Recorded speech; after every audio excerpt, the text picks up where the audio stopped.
जय श्री राम। मेरे प्रिय गणों, आज हम सुनेंगे विश्राम सागर पहला अध्याय। कथा आरंभ होता सुनो वीर हनुमान सिया वर रामचंद्र जी सदा करो कल्याण।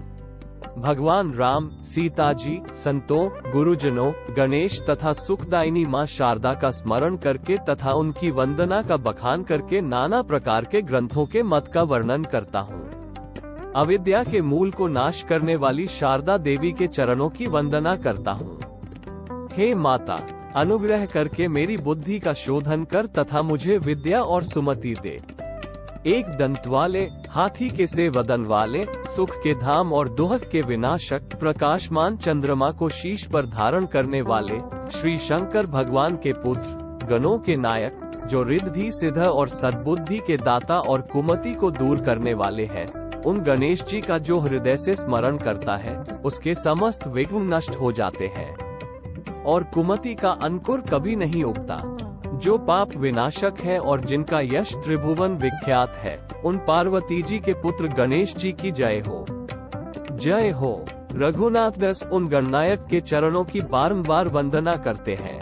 कामदेव के शत्रु अर्थात महादेव, जिनके वामांग में गिरिजा विराजमान, जो मुंडमाल पहने, मृग छाल पर आसीन, कंठ में विष, सर्पों से भूषित, शीश पर गंगा तथा चंद्रमा और सारे शरीर में भस्म रमाये, तीन नेत्रों वाले, मधुर भाषी, सुख सदन और दुहक के विनाशक, हाथ में त्रिशूल लिए हुए सुंदर गौरवर्ण, दीनों पर दया करने वाले, हे कृपालु शंकर भगवान।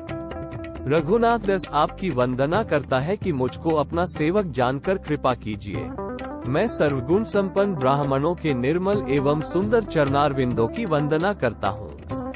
पुनः मैं श्री रामचंद्र जी को सुख देने वाले मंत्रीगण, सखा तथा सेवकों की वंदना करता हूँ। पृथ्वी मंडल के कुमुद को प्रकाशित करने वाली गंगा की तरंग की वंदना करता हूँ। मैं देवता, मुनि, मनुष्य, दानव तथा ब्रह्मा के उत्पन्न किए हुए समस्त जीवों की वंदना करता हूँ। मैं उन विद्वानों और कवियों की भी वंदना करता हूँ जिन्होंने श्री सीताराम की विमल कीर्ति का वर्णन किया है। सब मुझ पर अनुग्रह करें ताकि उनका बल पाकर मैं राम कथा का वर्णन कर सकूं। श्री राम जी के चरित्र अपरंपार और विचित्र है, जिनके बखान करने में वेद भी असमर्थ हैं, परंतु मुनिजन अपनी बुद्धि के अनुसार उनके चरित्रों का गान करके अपने चंचल मन को स्थिर करते हैं। विद्वान ब्राह्मणों ने रामचरित्र के श्रवण, कीर्तन, स्मरण और पूजा को भक्ति का अंग तथा राम नाम को वाणी का पुनीत करने वाला, पापनाशक एवं हर प्रकार से सुखद और मंगलदायक बताया है। इसी से प्रेरणा प्राप्त कर रघुनाथ दास भगवान की लीलाओं का भाषा में वर्णन करते हैं। पिंगलाचार्य ने कविता के गुण दोषों के संबंध में अपने विचार इस प्रकार प्रकट किए हैं। मगन, नगन, भगन और यगन को शुभ तथा जगन, रगन, सगन और तगन को अशुभ बताया गया है। मगन के तीनों वर्ण गुरु होते हैं। इसका देवता पृथ्वी है और यह सब प्रकार सुखकारी है। नगन के तीनों वर्ण लघु होते हैं। इसका देवता नाग है और यह महान बुद्धि प्रदान करता है। भगन में आदि का वर्ण गुरु और शेष दो लघु होते हैं। इसका देवता चंद्रमा है और यह मंगलदायक है। यगन में प्रथम वर्ण लघु शेष दोनों वर्ण गुरु होते हैं। इसका देवता जल है और यह आनंद प्रदान करता है। जगन में मध्य का वर्ण गुरु और आदि तथा अंत के वर्ण लघु होते हैं। इसका देवता सूर्य है और यह सुख का नाश करता है। रगन के मध्य का वर्ण लघु और आदि एवं अंत के वर्ण गुरु होते हैं। इसका देवता अग्नि है और ये दाह उत्पन्न करता है तथा शरीर को कष्ट देता है। सगन के अंत का वर्ण गुरु और आदि के दोनों वर्ण लघु होते हैं। इसका देवता वायु है और यह सदैव उदासी प्रदान करता है। तगन के अंत का वर्ण लघु और प्रथम के दोनों वर्ण गुरु होते हैं। इसका देवता आकाश है। ये कार्य को निष्फल करता है या कार्य के फल का नाश करता है। मनुष्य को कविता की रचना करने के पूर्व इन गणों के शुभाशुभ पर भली भांति विचार कर लेना चाहिए। रघुनाथ दास जी कहते हैं कि श्री रामचंद्र जी का गुणानुवाद करने में अशुभ भी शुभ हो जाता है, अर्थात अशुभ गण भी शुभ हो जाते हैं। कविता में कुछ गणों का मित्रवत, कुछ का दासवत, कुछ उदासीन और कुछ का शत्रुत प्रभाव पड़ता है। इसी प्रकार कुछ अक्षर शुद्ध और कुछ अशुद्ध माने जाते हैं। उनका भी वर्णन करता हूँ, सुनो। क ख ग घ च छ ज ड न य श स इतने शुभ और सुखदाता है, और शेष अक्षर जो कविता में पढ़ते हैं तो राजा को भी रंग बना देते हैं। पिंगलाचार्य इस प्रकार वर्णन करते हैं, परंतु मुझे पिंगल शास्त्र का विशेष ज्ञान नहीं है, इसलिए मैं सबसे करबद्ध प्रार्थना करता हूँ कि इस कथा के वर्णन में जो भी मेरी त्रुटि जान पड़े उसे हे सज्जनों, आप लघु गुरु वर्ण जहाँ जैसा उचित हो सुधार ले। मैं न तो ज्ञानी हूँ, न चतुर हूँ और न मुझ में बुद्धि का ही बल है, फिर भी मैं सुंदर हरि कथा का वर्णन करना चाहता हूँ। मेरी बुद्धि तो अत्यंत हीन है, परंतु इच्छा इतनी प्रबल है कि आकाश को बरजोरी छूने का साहस कर रही है। मेरी इस धिठाई को विद्वान लोग अपना शिष्य अथवा सेवक समझकर क्षमा करेंगे। श्री राम और सीता जी के चरणारविंदों में जिनकी मति लीन रहती है, वे भक्त जन इस कथा को प्रसन्न होकर प्रशंसा कर करके उसी भांति सुनेंगे जैसे बालक की तोतली वाणी को सुनकर माता पिता प्रफुल्लित होते हैं। जो हरि से विमुख है और जिन्हें भगवत भक्ति का ज्ञान नहीं है, ऐसे लंपट अभिमानी दुष्ट लोग इस कथा की निंदा करेंगे, जिसे सुनकर स्वतंत्र विचार वाले ज्ञानी सज्जन इसे उसी प्रकार नहीं त्यागेंगे जैसे शिव चंद्रमा को। जिस प्रकार उलूक सूर्य की ओर न देख सकने के कारण उसे भला नहीं कहता, उसी भांति हरिविमुख जन हरि कथा की प्रशंसा न करके निंदा ही करते हैं। हरि निंदा के फलों का वर्णन इसलिए नहीं किया कि जब उन्हें इसका फल मिलेगा तो स्वयं ही ज्ञात हो जाएगा। राम कथा वर्षा ऋतु के समान सबको सुखदायी है। इस कथारूपी वर्षा के जल से दुष्ट जनरूपी आग और जवा स्वयं ही नष्ट हो जाते हैं। यद्यपि मेरे द्वारा की गई कविता की भाषा भोरी भले ही हो, परंतु ये हरि भक्तों के गुण तथा हरि नाम से ओतप्रोत है, अतः ये कविता अत्यंत सुंदर हो गई है। यथा सादी चौथनी मणियों से मढ़ देने पर शोभित हो जाती है। हे भाइयों, हरि और हरिभक्तों के गुणानुवाद रहित कविता वैसे ही होती है जैसे सुंदर शरीर बिना प्राण के, परंतु वायसरूपी खलजनों के लिए वही तीर्थ होता है जहाँ हंसरूपी सज्जन निवास नहीं करते। अर्थात हनि का गुणगान सज्जनों को रुचिकर होता है, परंतु दुष्ट लोग सदैव उससे घृणा करते हैं। छंद की रचनाओं में हरिगुणों का बखान करे तो वही रचना संजीवनी कही आती है। साधुजन मिलकर उसको कहते और सुनते हैं तथा गुणग्राही भक्तजन सप्रीति प्रणाम करते हैं। जिस प्रकार वक्रमार्ग से बहने वाली सरिता के पवित्र और स्वच्छ जल को देखकर मुनि और देवगण भी उसमें स्नान करते हैं, तो फिर औरों को क्या कहा जाए। मैं लक्ष्मीपति, बुद्धि के स्वामी, यज्ञ के स्वामी तथा अखिल लोक के स्वामी, भूपति और प्रजापति की वंदना करता हूँ। आप सब मुझ पर कृपा करें। मैं उन हरिभक्तों के पद कमल की निर्मल तत्व प्रदायिनी रज की वंदना करता हूँ, जिनके संग भगवान इस प्रकार घूमा करते हैं जैसे बछड़े के संग गाय।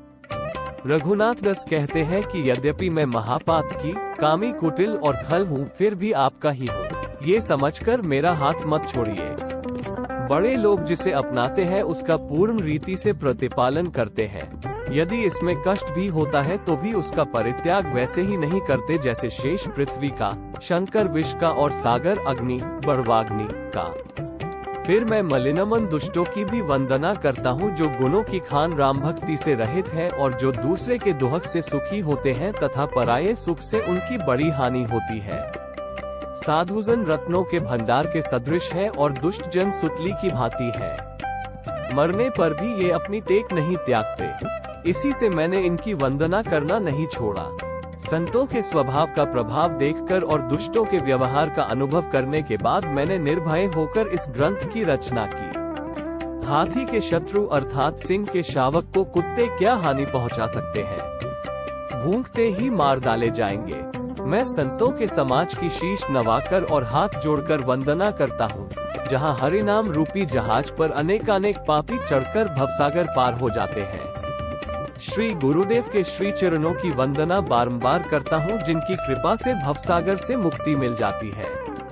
उन्हीं की कृपा से कपट, कुटिलता और समस्त बाधाओं का नाश हो जाता है तथा मति विमल होती है और मान और प्रतिष्ठा प्राप्त होती है। इस संसार में मेरे समान पातकी कोई भी नहीं है जिसकी आकृति लघु और बुद्धि शुद्ध एवं गुणहीन है, परंतु परमात्मा स्वरूप मेरे गुरु ने मुझको शिक्षा देकर अपने सदुपदेशों से योग्य बना दिया, जैसे बौना मनुष्य पताके का दंड अपने हाथों संभालने के योग्य हो जाए। मैं अपने उन पूज्य गुरु की किस भांति प्रशंसा करूं, जिनकी कृपा से मैं कौवा से कोकिल या बगुला से हंस बन गया और मलिन वस्तुओं के खाने को छोड़कर अर्थात कपट और कुसन का परित्याग कर गुरु के सत्संग के प्रभाव से हरि नामरूपी मोती चुगने लगा, अर्थात हरि कीर्तन भजन में लीन हो गया। काशी वास के समान पवित्र जिनका निवास स्थल है, जिनके चरणोदक की महिमा गंगा जल के समान है, सद्गुरु साक्षात विश्वनाथ के समान है तथा उनका अनुपम मंत्र भवसागर से पार करने वाला है। मैं अयोध्या तथा अयोध्या वासियों की वंदना करता हूँ, जो कि सीताराम के अनन्य उपासक हैं। मैं निर्मल तरंगों वाली श्री सरयू की वंदना करता हूँ, जो पापों को नष्ट करके पवित्र करने वाली है। वेदों का ऐसा मत है कि जो कोई अवध में 8 पहर भी निवास करके श्री सरयू के जल का पान करता है और श्री सीताराम का स्मरण करता है, वो तन त्यागने पर आवागमन से मुक्त हो जाता है। मैं महाराजा दशरथ और उनकी सब रानियों की वंदना करता हूँ, जिन्होंने शानधर श्री राम को गोद में लेकर दुलराया। मैं राजा जनक और उनकी रानी सुनैना की वंदना करता हूँ, जिन्हें अपने घर में ही भगवान राम के दर्शन का सौभाग्य प्राप्त हुआ। श्री राम के अनुज भरत, लक्ष्मण और शत्रुघ्न की भी वंदना करता हूँ, जो सब प्रकार से सुख देने वाले हैं। पवन पुत्र की जय हो, सूर्य को निगल जाने वाले की जय हो, संतों और देवताओं को सुख देने वाले की जय हो, निशाचर कुल के नाश करने वाले की जय हो, यमराज के मद को हरने वाले की जय हो, सीताजी का शोच दूर करने वाले की जय हो, ज्ञान गुण सागर और समस्त आपदाओं के नाश करने वाले की जय हो, जिनके हृदय में रघुवंश मुनि भगवान रामचंद्र जी धनुष बाण धारण किए हुए निवास करते हैं, उन भक्त शिरोमणि हनुमान जी की जय हो। वे हनुमान जी अपने आराध्य देव श्री राम जी का सेवक जानकर रघुनाथ दास पर कृपा करें। मैं विनम्र भाव से हाथ जोड़कर सीता जी के पद सरोज की वंदना करता हूँ, जिनका ब्रह्मा विष्णु और महेश शक्तियों समेत चिंतन करते हैं, जिनके कमल के समान अरुण नेत्र और गले में पुष्पों की माला सोहती है, जिनका नीले कमल के सदृश श्याम शरीर और जिनके मुखारविंद की छवि के दर्शन करके शिव जी मग्न हो जाते हैं, जिनकी सिंह के समान कटी, हाथ में शार्ंग धनुष लिए हुए और जिनके मस्तक के बीचों बीच चंदन विराजित है, जिनके चरण में धनुष और शंख आदि की रेखाएं अंकित हैं, जो पीताम्बर धारण किए रत्नों और आभूषणों से भूषित अंग प्रत्यंग में सुगंधि लगाए हैं, जिनकी शोभा देखकर कामदेव भी लज्जित हो जाता है, उन सीतापति रघुवंश मुनि श्री रामचंद्र जी की रघुनाथ दास वंदना करता है। हरि गुणों के आगार है, गुणों से रहित है, गुणों के नियंता है और गुणों के पालक है।